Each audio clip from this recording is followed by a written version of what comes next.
L'île de Cozumel.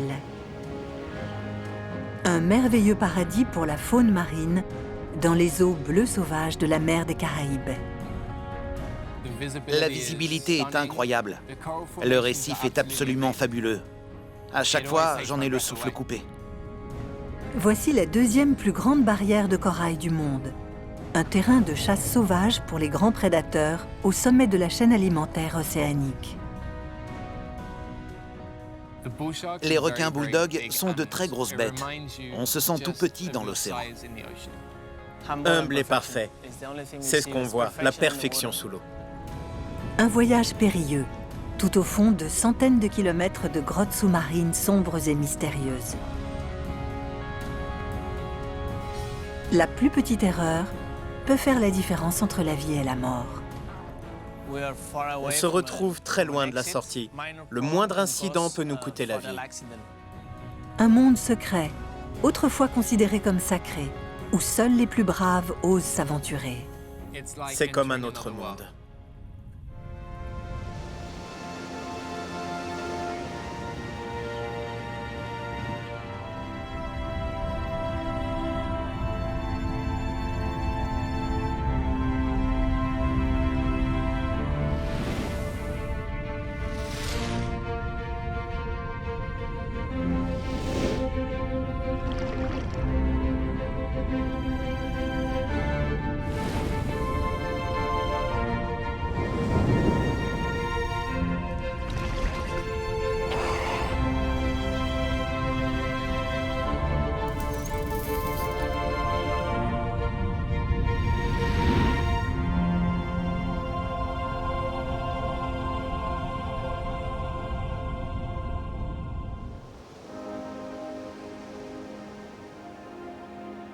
Cozumel, une île paradisiaque luxuriante baignée par les eaux saphirs de la mer des Caraïbes.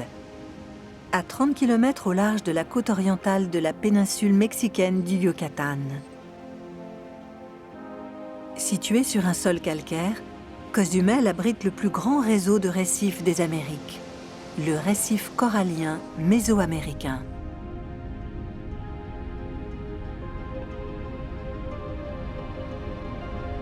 Le récif est un milieu sauvage sous-marin qui offre un refuge à une éblouissante myriade de coraux et à des centaines d'espèces de poissons.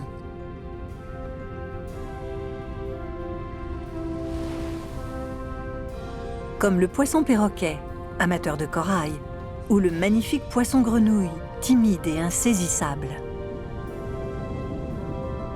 Une visibilité cristalline, une eau turquoise, et des centaines de kilomètres de galeries sous-marines, obscures et mystérieuses, ont fait de Cozumel un paradis pour plongeurs. Rendu célèbre par l'océanographe Jacques Cousteau au tout début des années 60, la barrière de corail au sud de l'île est aujourd'hui un parc national maritime.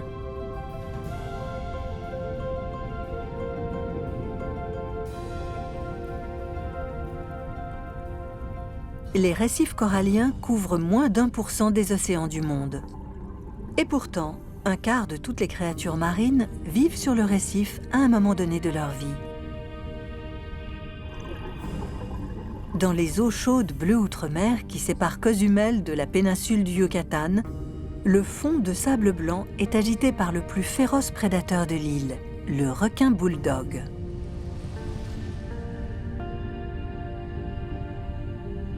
Lourd et puissant, le requin bulldog écume les eaux chaudes et peu profondes. Cette partie du Yucatan, près de la ville de Playa del Carmen, abrite l'une des plus grandes colonies de requins bulldog des Caraïbes.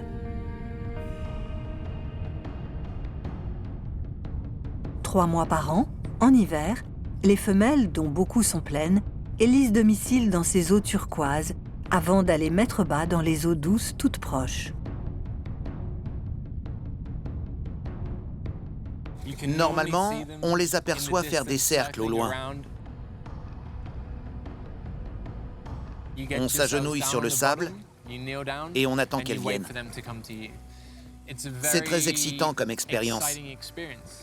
On les voit d'abord de loin et petit à petit, elles se rapprochent.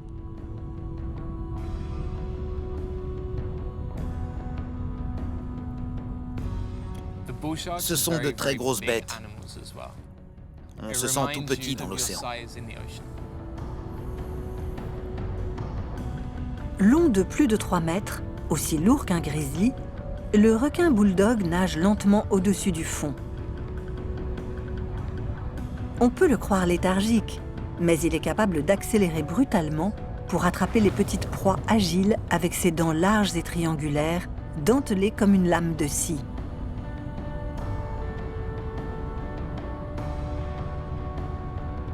Les requins bulldogs sont des chasseurs infatigables, forgés par 400 millions d'années d'évolution. Le museau du requin abrite des capteurs électrosensibles appelés ampoules de Lorenzini, utiles pour détecter les proies comme les poissons osseux, les requins plus petits ou les raies.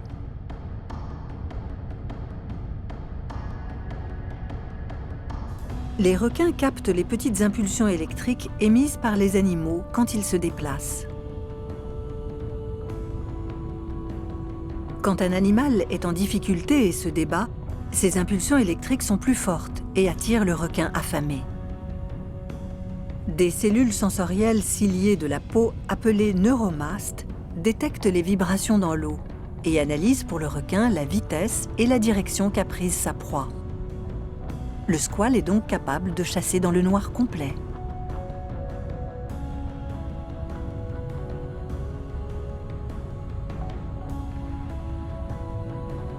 La mâchoire supérieure du requin bulldog est 8 fois plus puissante que celle de l'homme.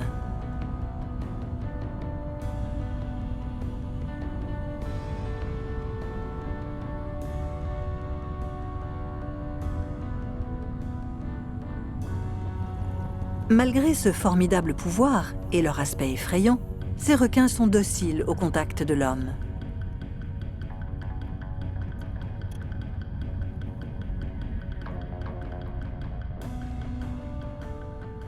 Quand on plonge avec des requins bulldogs, on plonge avec de vrais requins. Et c'est normal d'avoir un peu peur, mais il faut les respecter. Et rester là à les regarder tourner autour de vous, c'est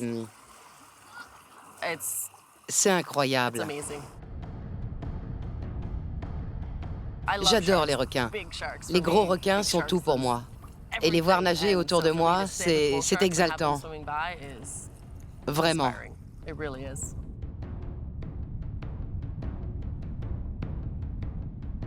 Quand on les voit, on se sent tout de suite humble et on admire leur perfection. C'est la perfection sous l'eau. Ils fréquentent surtout les eaux côtières peu profondes, mais on trouve aussi des requins bulldogs dans des lieux plus surprenants, les rivières.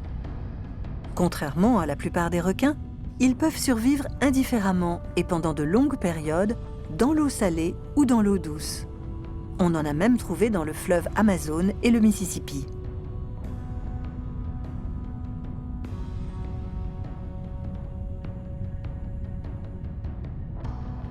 Les requins sont des créatures qui ont évolué dans les eaux océaniques pendant plusieurs centaines de millions d'années.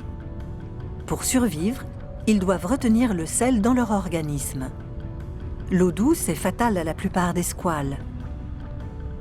Mais les requins bulldogs ont développé des reins capables de recycler le sel à l'intérieur de leur organisme, ce qui leur permet de bien tolérer l'eau des fleuves.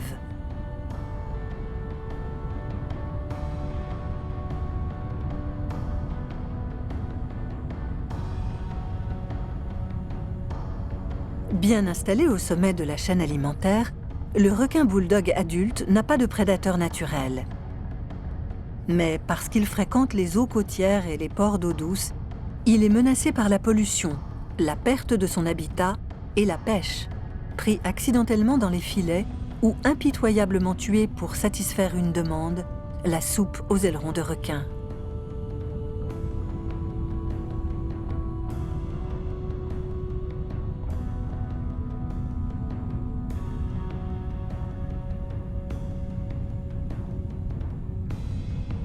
Les grands prédateurs comme les requins bulldogs sont essentiels à l'écosystème océanique. Gros mangeurs, ils régulent la population des autres espèces. Une chute importante du nombre de gros requins pourrait avoir de lourdes conséquences. Les proies se multiplieraient mettant à mal le fragile équilibre de la chaîne alimentaire océanique.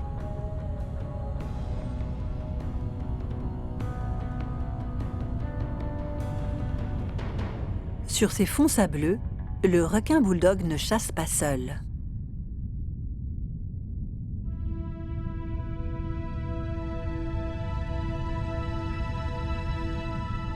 Une raie pastenague, de presque 2 mètres d'envergure, fouille le fond de l'océan à la recherche de palourdes, d'huîtres et de moules que les vigoureux battements de ses nageoires pectorales révèlent.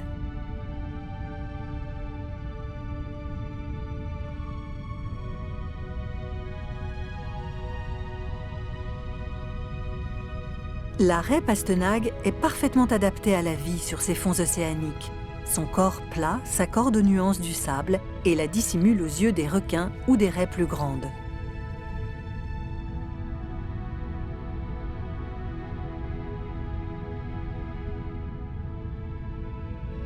Un dard venimeux à la base de sa queue peut infliger des blessures douloureuses aux prédateurs, mais aussi aux humains, qui marcheraient par hasard sur une raie alors qu'elle repose à demi enfouie dans le sable doux.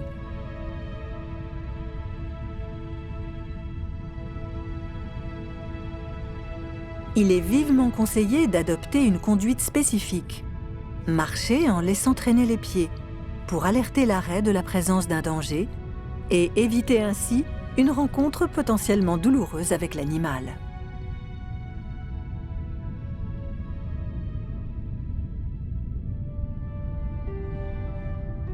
Deux langoustes sont dissimulées dans un creux des coraux. Elles agitent des antennes plus longues que leur corps pour décourager d'éventuels attaquants ou simplement éloigner les curieux.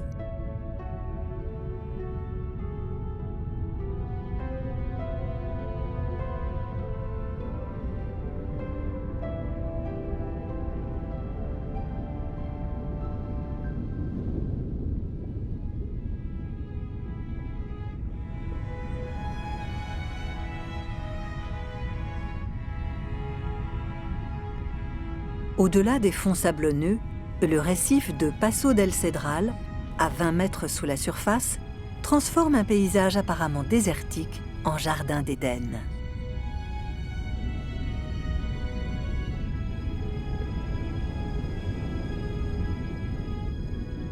Passo del Cedral est un de mes coins préférés pour plonger.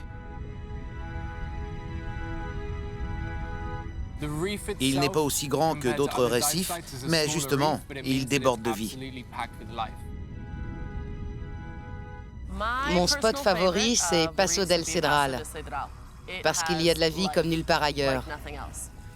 Ce n'est pas une grosse barrière de corail comme au sud, mais c'est tellement vivant. Les récifs comme Passo del Cedral abritent près d'un quart des espèces marines de la planète.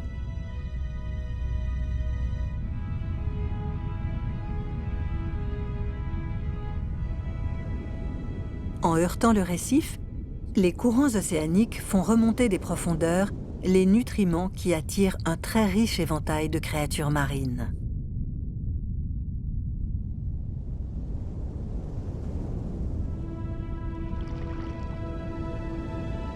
La tortue de mer à écailles. Sa carapace profilée facilite la nage. Elle file dans l'océan.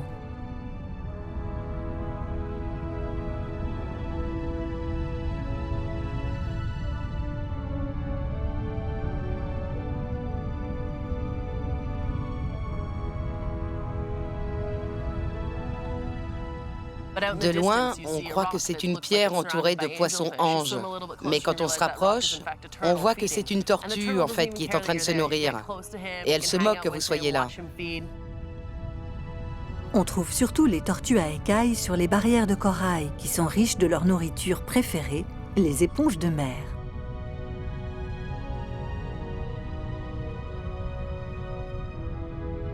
Leur tête étroite et leur bec crochu s'occupent d'extirper les éponges des crevasses coralliennes, puis leurs puissantes mâchoires édentées les écraseront.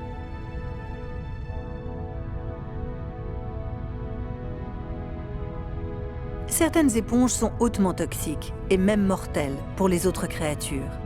mais la tortue absorbe ces dangereuses toxines dans sa graisse sans souffrir d'effets secondaires.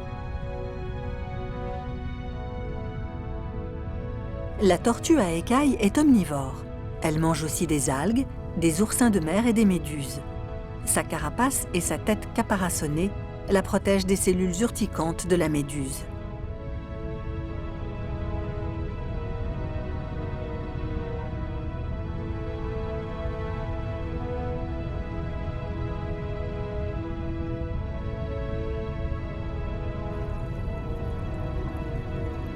Même si elles passent l'essentiel de leur vie sous l'eau, les tortues sont des reptiles. Elles doivent remonter à la surface pour respirer de l'oxygène.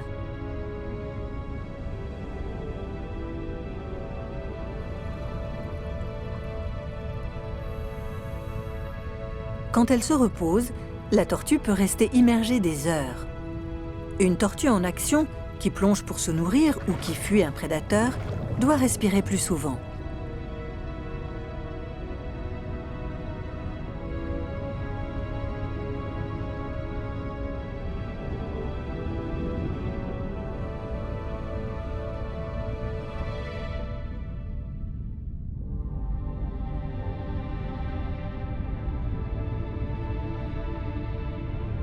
Comme tous ses congénères, la tortue à écailles a une grande carapace qui protège ses organes vitaux. Ce bouclier est aussi une défense contre les prédateurs comme les requins ou les crocodiles.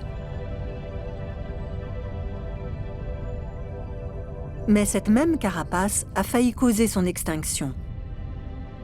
Magnifiquement colorée, cette armure d'écailles, la scutelle, est très recherchée pour la fabrication de bijoux et d'accessoires, un matériau connu sous le nom d'écaille de tortue. Malgré son statut d'espèce protégée, ses œufs restent un mets raffiné, et les tortues adultes sont tuées pour leur chair et leurs écailles, ou prises accidentellement dans les filets de pêche.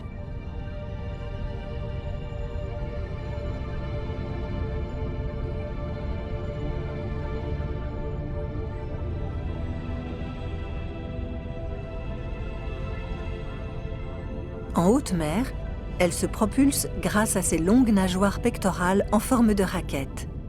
Les tortues à écailles sont les descendantes de reptiles qui sillonnaient les océans il y a plus de 100 millions d'années.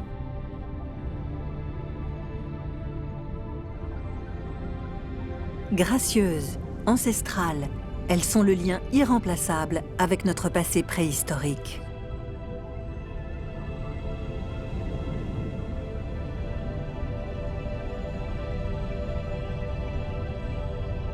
Les tortues de mer ont une espérance de vie de 80 ans, mais ce sont des bébés comparés aux plus anciens animaux de ces eaux.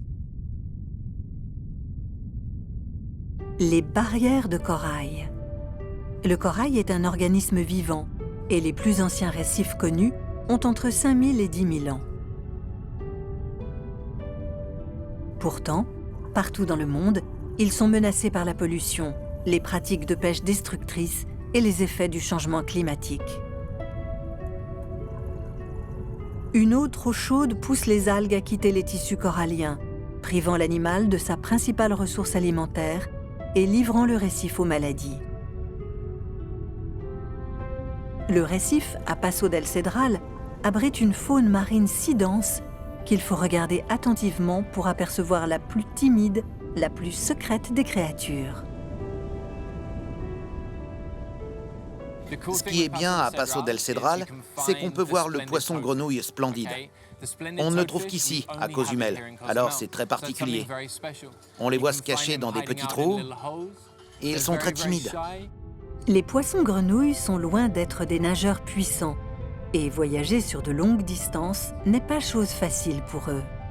En conséquence, des colonies peuvent se retrouver géographiquement isolées, ce qui crée des populations endémiques.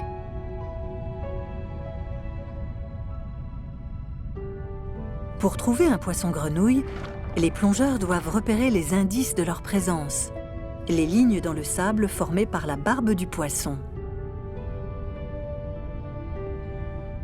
Comme beaucoup de poissons de fond, les yeux du poisson-grenouille sont sur le haut de sa tête pour pouvoir repérer les proies au-dessus.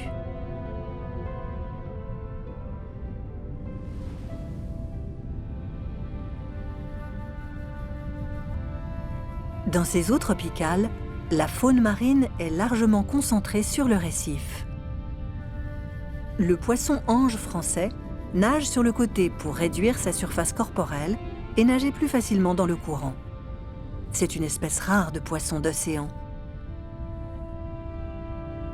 Alors que la plupart des poissons se séparent après l'accouplement, ces poissons-anges français ont tendance à rester en couple, à se nourrir ensemble et s'aident même mutuellement à défendre leur territoire contre les autres poissons.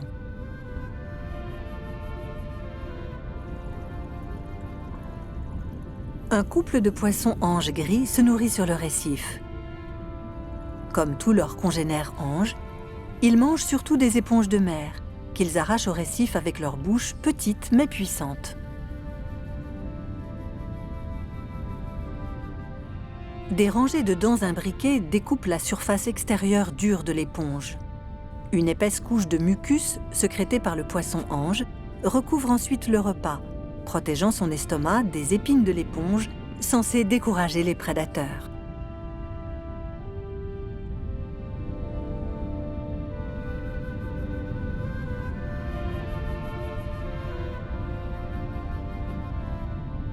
Plus loin dans le récif, l'une des créatures marines les plus étonnantes, un poisson ange royal bleu électrique.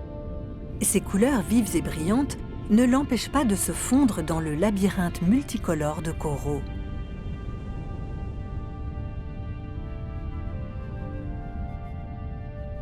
Lorsqu'il passe sous une arche corallienne, le poisson ange royal brille d'une lueur iridescente.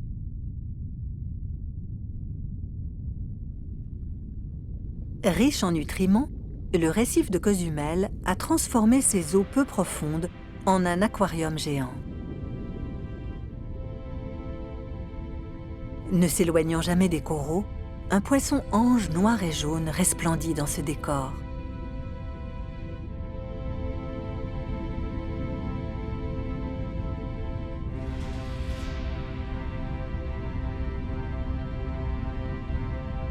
Ces petites nageoires empêchent le poisson lime de nager vite.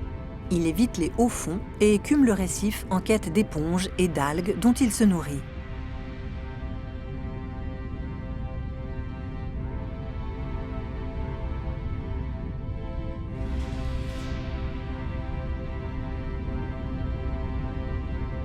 Quand il se sent menacé, le poisson lime gribouillé se cache dans les crevasses.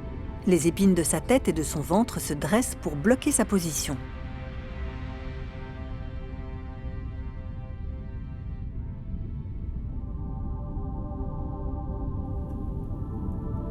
Un coffre à cornes. Son corps est caparaçonné dans une armure qui le protège des prédateurs.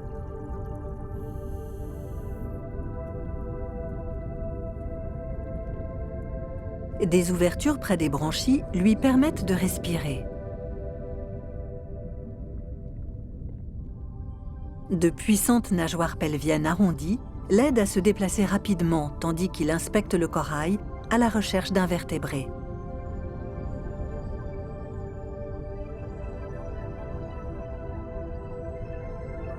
Ce n'est pas facile de trouver de la nourriture sur le récif. Le poisson-capitaine utilise son long museau en forme de groin pour fouiller le fond marin à la recherche de petits crustacés qu'il écrase ensuite de ses puissantes mâchoires.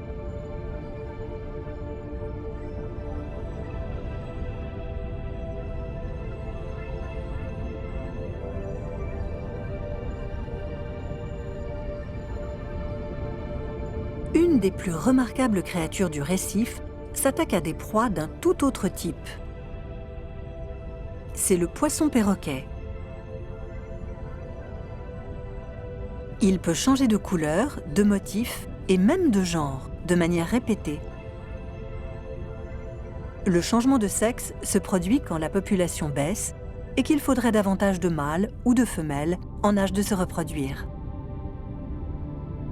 Pendant son sommeil, le poisson-perroquet sécrète un cocon de mucus clair qui le protège de parasites comme les isopodes hématophages.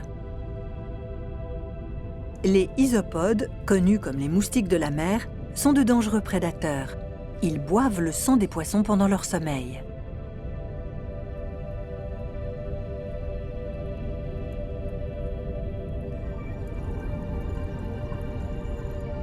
Mais la caractéristique majeure du poisson perroquet est peut-être son régime alimentaire.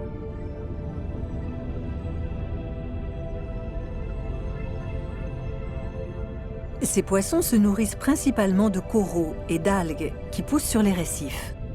Leurs dents solides et courbées comme un bec arrachent non seulement le corail vivant, mais aussi son squelette.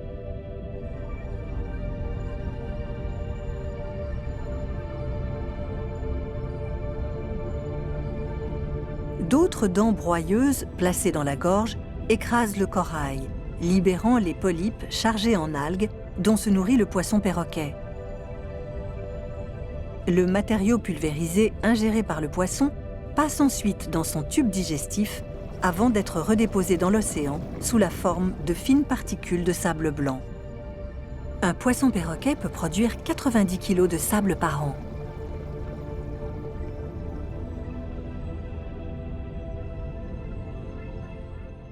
Quand vous voyez un poisson perroquet laisser une trace derrière lui, c'est du sable qui finira par être ramené sur la plage.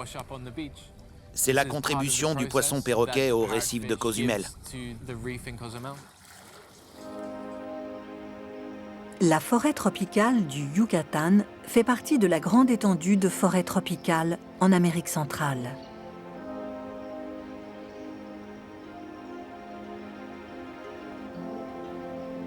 Sous cette jungle immense se trouve l'une des plus vastes frontières sauvages de la planète. Un monde secret souterrain où seuls les plongeurs les plus courageux s'aventurent, les cénotés.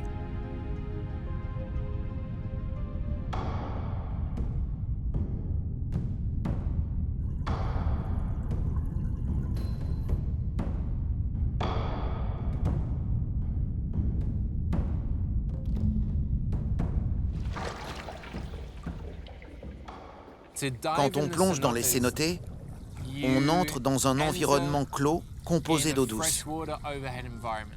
C'est très serein, très paisible. On est dans la jungle et donc proche de la nature.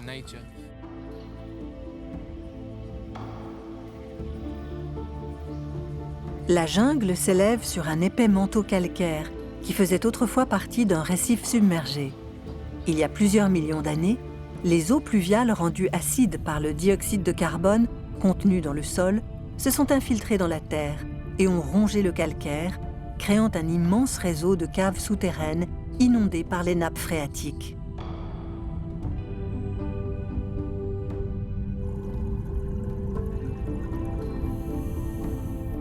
S'étendant sur des centaines de kilomètres, ces réseaux d'eau souterraine, les plus longs du monde, se trouvent dans ces chambres souterraines.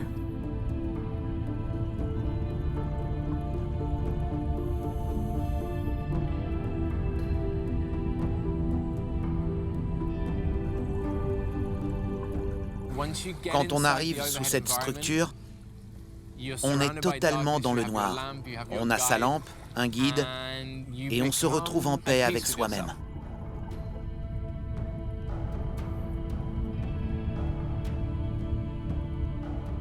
On est très détendu. C'est une plongée lente, très paisible.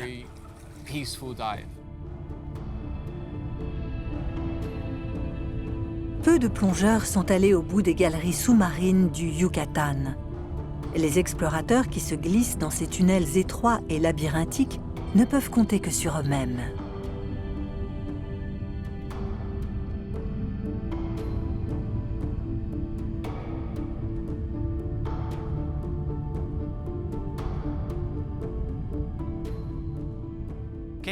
Plonger dans ces galeries, c'est réputé dangereux.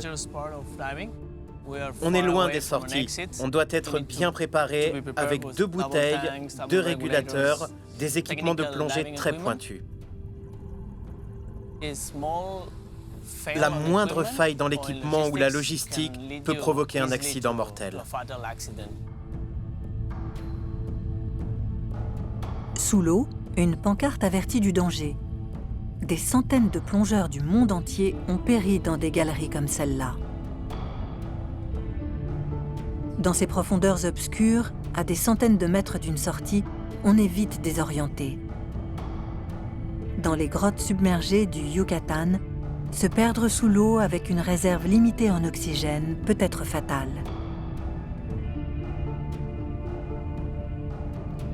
Pour ne pas se perdre, les plongeurs déroulent un fil d'Ariane au fur et à mesure de leur progression. Ces câbles indiquent le chemin vers la sortie et la sécurité. Ces plongeurs courageux n'ont pas été les premiers à plonger dans ces cathédrales submergées. Des poissons-chats blancs prospèrent dans l'obscurité de ce monde oublié.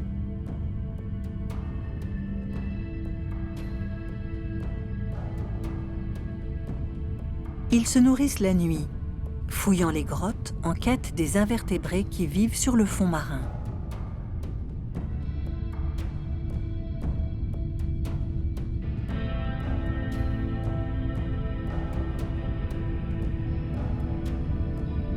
Dans l'obscurité des grottes, de gigantesques formations pendent du plafond. Ce sont les stalactites, des millions de stalactites. Du calcaire se dissout dans l'eau et durcit, devenant de la calcite. Avec le temps, de minuscules quantités de calcite s'accumulent et tombent goutte à goutte de la voûte. Les souffles d'air et les courants marins contribuent à façonner ces sculptures sauvages qui vont de quelques centimètres de haut à la taille d'une maison de 2 étages.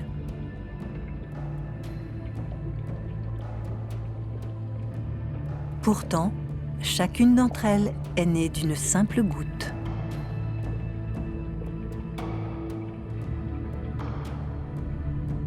Une eau minérale riche qui suinte du plafond où tombent goutte à goutte des stalactites, crée des stalagmites qui jaillissent du sol des grottes comme des cônes de circulation.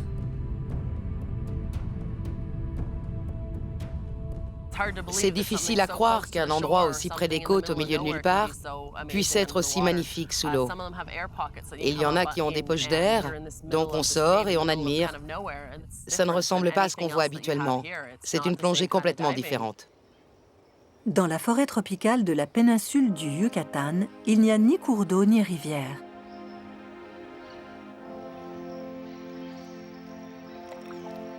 Les cénotes. Les entrées submergées de ces grottes sous-marines étaient autrefois le seul accès à l'eau douce pour l'une des plus grandes civilisations primitives du monde, les Mayas. Le mot cénote signifie « puits sacré ». Les Mayas ont construit des villages autour de ces puits inondés qu'ils pensaient être le portail vers le monde des dieux.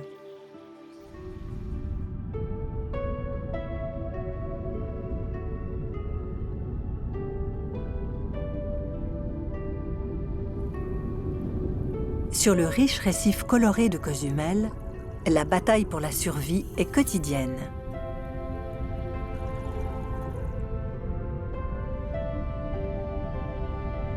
L'abondance des proies font de ces eaux un excellent terrain de chasse pour les prédateurs affamés.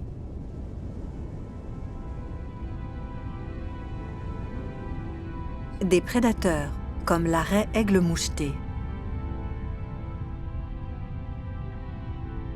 Larges de 3 mètres, aussi lourdes qu'un piano à queue, ces raies sont les géantes de Cozumel.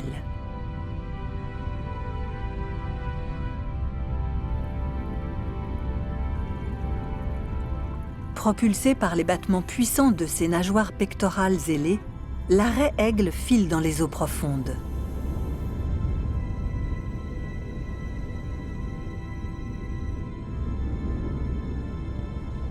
Sa queue en forme de fouet, équipée de 2 à 6 dards venimeux, lui permet de se défendre contre les prédateurs.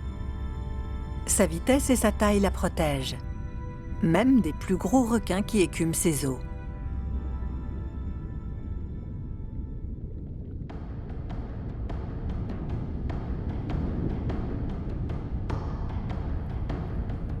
Le requin nourrice.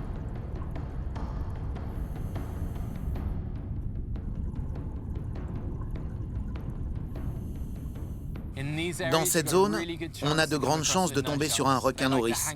Ils aiment bien se cacher sur les fonds sableux, sous les surplombs, pour s'abriter des courants. Les requins nourrices sont avant tout des créatures nocturnes.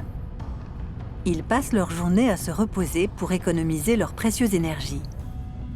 Contrairement à d'autres requins requiem qui doivent constamment nager pour forcer l'arrivée d'eau oxygénée dans leurs branchies, les requins nourrices peuvent respirer en position stationnaire. Des muscles entourant leur bouche aspirent l'eau qui inonde ensuite leurs branchies.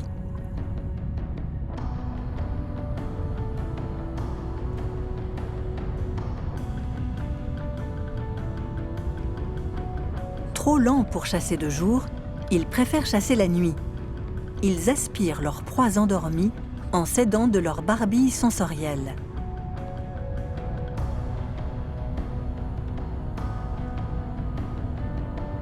Même si ce sont des nageurs lents, les requins nourrices sont de redoutables prédateurs. Ils mesurent jusqu'à 3 mètres de long et peuvent peser 150 kg, la masse corporelle moyenne d'un pilier de rugby.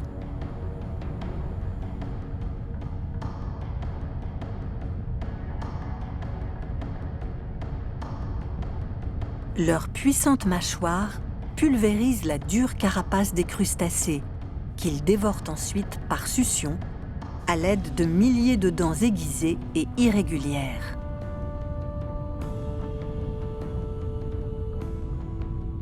Ce couple de requins nourrices, qui patrouille sur le récif, est rejoint par des prédateurs plus féroces encore, les barracudas.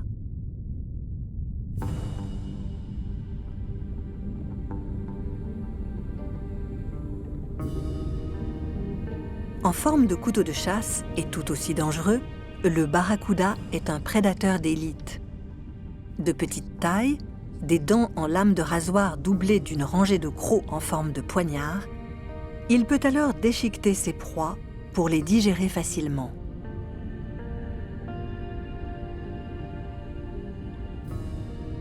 Longs et fins, les barracudas sont terriblement rapides, capables de fendre l'eau à une vitesse de 40 km/h à la poursuite d'une proie.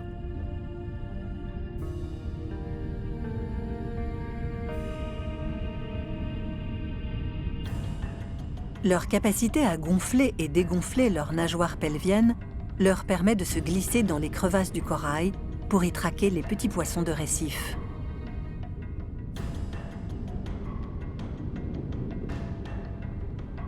Quand ils chassent au pied des récifs, les barracudas peuvent changer de couleur pour se fondre dans leur environnement et surprendre des proies inattentives.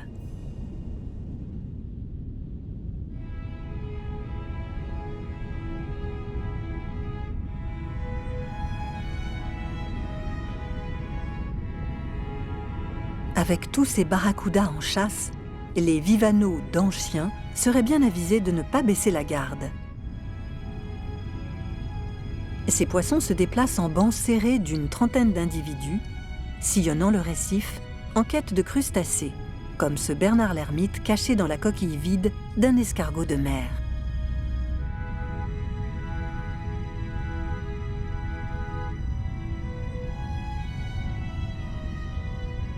Survivre sur le récif est un vrai combat, et se camoufler peut sauver la vie. Plutôt que de se cacher dans le sable, comme le Bernard l'ermite, le crabe de corail se fond dans les décors, parvenant à imiter la couleur et la texture du corail.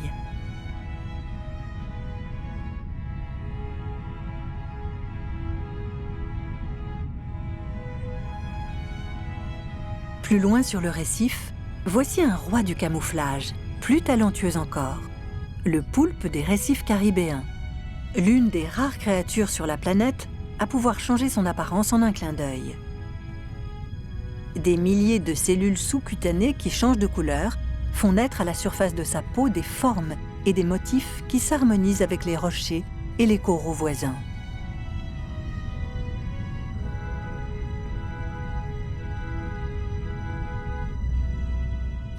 On les voit changer de couleur, on les voit se balader et chasser. Ce sont des champions du camouflage. Dès qu'on les voit, ils arrêtent de bouger, ils se déploient et ils changent instantanément de couleur. C'est spectaculaire.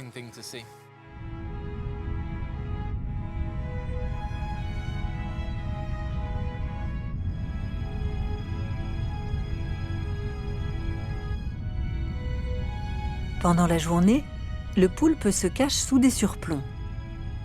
La nuit, il sort et il chasse avec une technique qu'on appelle « faire la tente ». Il étend ses tentacules palmés en large canopée qu'il utilise comme un filet de pêche. C'est incroyable à voir. Mais le fond de l'océan sert de refuge à d'autres créatures insolites.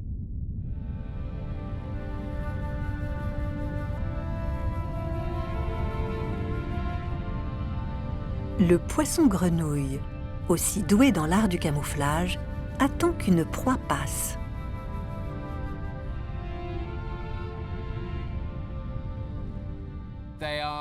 Ils sont excellents en camouflage et ils ne bougent pas d'1 millimètre. Vous pouvez en fixer un sans vous rendre compte qu'il est là. Chasseur doué, le poisson-grenouille tortille son épine dorsale en forme de tige pour attirer sa proie, qu'il attaque ensuite avec une efficacité redoutable.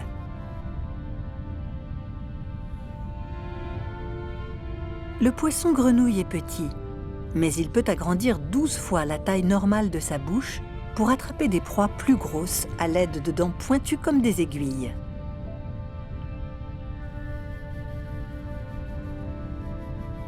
Le concombre de mer a un mécanisme de défense très particulier. Il se mutile lui-même. Quand il est menacé, le concombre de mer va contracter ses muscles pour expulser par l'anus certains de ses organes internes. Cette action va dérouter et éloigner les prédateurs. Les parties sacrifiées se régénéreront.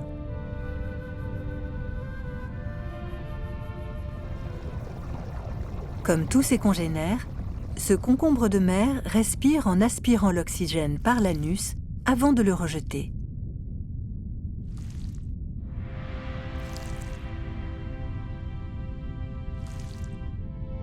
Un ver barbelé se nourrit sur les coraux, faisant passer sa taille de 5 à 10 cm. C'est l'une des plus petites créatures du récif, mais les plongeurs doivent faire attention. Les piquants du ver barbelé peuvent percer la peau et injecter un venin très puissant. Les conséquences peuvent être douloureuses, entraînant souvent vertiges et nausées.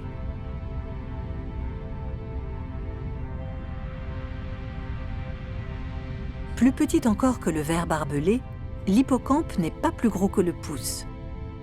Il s'agrippe aux coraux avec sa queue de singe. Les hippocampes ne sont pas de puissants nageurs et peuvent être emportés par le courant au milieu d'un blizzard de neige marine, des matières organiques en décomposition qui tombent de la surface.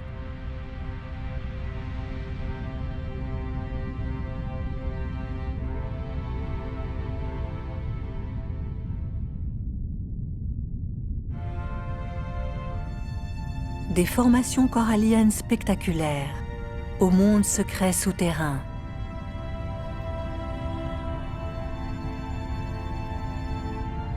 Des prédateurs les plus redoutables, aux magnifiques géants des mers. Les eaux peu profondes de la péninsule du Yucatan abritent tout un monde dans ces récifs coralliens. Et c'est une plongée merveilleuse dans le grand bleu.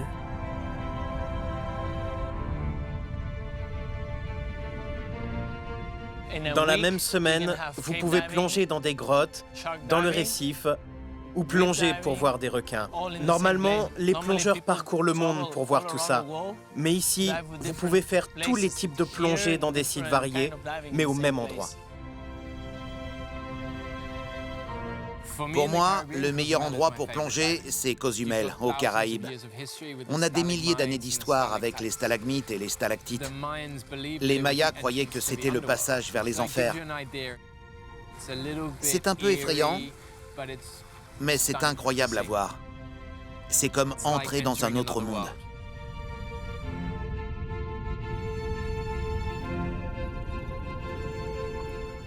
J'ai beaucoup voyagé, mais ça me fait toujours quelque chose de revenir plonger à Cozumel. Ça me coupe toujours autant le souffle.